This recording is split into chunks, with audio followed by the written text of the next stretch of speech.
me ask you one final question about executive power, right? That's a big thing you're testing here, too. Are you overreaching? Let me give you a hypothetical, right? You're a Democratic governor who's doing this.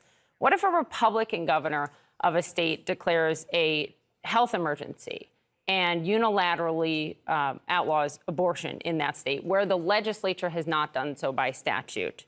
Following your logic, would that also be sound?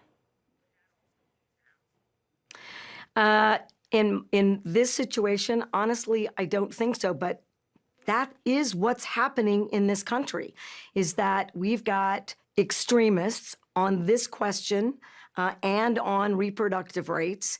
And the issue about the emergency order, the difference here is I had an 11-year-old that was shot and killed with 17 rounds in a road rage. I got a call from a surgeon whose husband was killed in the exact same way in Albuquerque.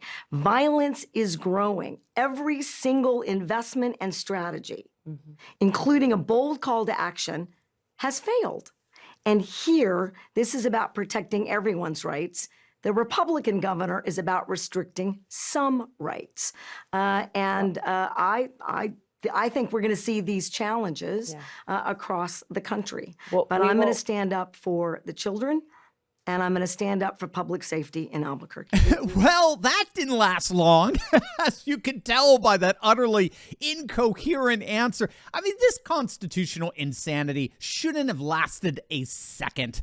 We're going to see how this New Mexico governor's executive order has just imploded, and we're going to see why, precisely why, the Second Amendment today is stronger than ever. Hey, gang, it's me, Dr. Steve, your patron professor, here to help you think better so you can feel better in these crazy and turbulent times. So if you haven't already done so, you know what to do. Make sure to smack that bell and subscribe button. Also, if you would, please share this video with friends and family. We are once again being throttled by big tech, so I need your help to get the hopeful message of this channel out to as many people as possible. Well, it looks like the New Mexico governor who wanted to play dictator has finally buckled just days after a federal judge struck down the New Mexico governor's gun ban as blatantly unconstitutional. She's officially revoking the order, or in the spin that she's going with, they're significantly slimming the order down. She's scaling it back. She's narrowing the gun ban to the point of total irrelevance. I mean, the simple fact of this, even the gun-grabbing advocate Geraldo Rivera admitted this, no one is going to enforce this order. This governor, Michelle Grisham, is all alone on this. She found herself completely and totally isolated and alienated. I mean, you saw it with your own eyes. Even CNN couldn't spin this in her favor. The left-wing activist disguised as journalists at CNN gave this governor the most sympathetic, empathetic softball interview imaginable. And even then, they were like, yo, Gov, what the hell are you doing? You can't win this. And I'm going to show you precisely why in a moment. But I mean, listen, this question here from CNN, I can't believe I'm saying this, but check out, this question was utterly brilliant. You bring up the Bruin case. The Supreme Court last year. Let me just ask you this, because the Supreme Court last year totally changed what we're allowed to do, what you're allowed to do. And they said unless you can base it in the history and tradition, you don't have grounds to do something like this. The New Mexico Constitution, I looked last night, Article 2, Section 6 says this, quote, no law shall abridge the right of citizens to keep and bear arms for security and defense. No municipality or county shall regulate in any way any incident of the right to keep and bear arms. Are you not in violation of both the U.S. Constitution and your state's Constitution? I don't believe that we are.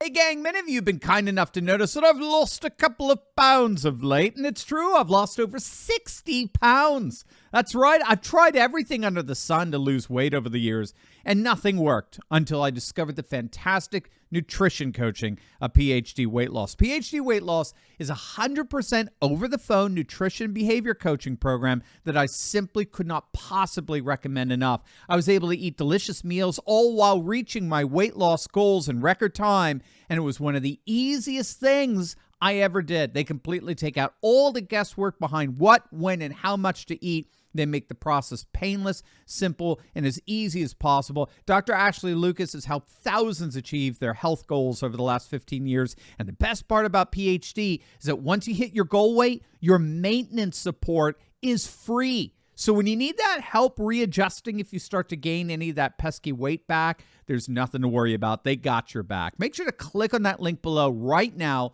and join me as well as thousands of other patriots who are taking back control of our health. We know the demons at Davos want us docile and unhealthy as to remain complacent against their agenda, but your health goals are very much in reach. Gang, 60 pounds. Speak to the very people who helped me become my healthiest self by clicking that link below right now.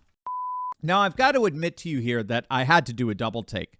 That someone at CNN was actually interested in the Constitution. It was fascinating. I mean, as you heard in the line of questioning at the beginning of the video, the CNN anchor referred to abortion as a constitutional right. Sorry, that's no longer true. Roe v. Wade was overturned. Abortion is a matter for the states and the consent of the governed. It is officially no longer a recognized constitutional right at the federal level. So unsurprisingly, CNN remains confused on this issue. But the Second Amendment is emphatically and explicitly a constitutional right. And I'm happy to see that CNN recognized that. Now, they referenced the Bruen decision. The Bruen decision, this comes from June of last year. It involved the state of New York, where officials there were trying to require gun owners to show, quote, proper cause to get a license to carry a concealed handgun outside the home. Now, keep in mind, the Second Amendment clearly states that American citizens have the right to bear arms, right? We have the constitutional right to carry arms. But the Democrat monopoly in New York State didn't think so, so the Supreme Court stepped in and in a 6-3 ruling struck down the laws blatantly unconstitutional. The court agreed that the only person, according to the Second Amendment, the only human being on the planet that should decide what the proper cause is for carrying a concealed weapon is the person carrying the weapon, the person bearing it. That's what shall not be infringed actually means. And so the Bruen decision has been absolutely freaking out liberals ever since. And that's because it's officially overturning all of these lower court decisions that were upholding restrictive permit requirements for concealed gun carry. And so that's where CNN is telling this governor, you know, this ban isn't going to hold up under that judicial scrutiny. And that's why no sheriff, no state DA, no one is going to enforce this. But as you may have figured, something else is animating CNN here, because in the end, they don't care about the Constitution. They only care about power, left-wing liberal power. What is animating CNN more than anything else? You see, nothing, and I mean literally nothing, has the power to galvanize both red state and blue state voters in a unified blowback like gun rights. Gun rights transcend red and blue states like few other issues. As it turns out, many Democrats are gun owners, and they don't want laws that penalize gun owners, period. I see it here in Delaware. I mean, you don't get a bluer state than Sleepy Joe's Delaware, and yet we have some of the strongest Second Amendment protections of any state in the union. Blue state Democrats, as it turns out, are often just as insistent on gun rights and the Second Amendment as any red state. So what gun control grabs end up doing is they only end up splitting the Democrats, all the while uniting Republicans. That's why they always fail. And it's why laws that loosen restrictive gun laws almost always pass. All of this hysteria only ends up backfiring on the woke left. And that's why CNN did what it did with this constitutionally illiterate governor. They basically read her the riot act. Do not, whatever you do, do not split the Democrats and unite Republicans for 2024. Because that's exactly what you're doing. So it is a great day for the Second Amendment and a great day for the Constitution. Hey, gang, I know what it's like to feel alone out there in these turbulent times, but I broke free. If you too have been looking for a community with like-minded patriots who are serious about resisting globalism, building a parallel economy, and having intelligent and deep fellowship on a regular basis, then you've come to the right place.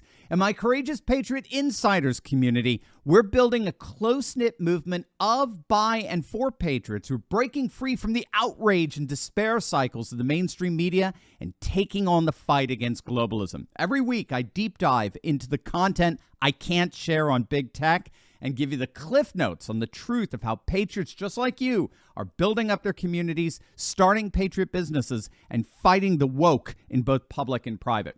All with a few history and political lessons from yours truly, of course. If you want to stop feeling alone as a patriot and stand together with this fast-growing community, be sure to click on the link in the description below.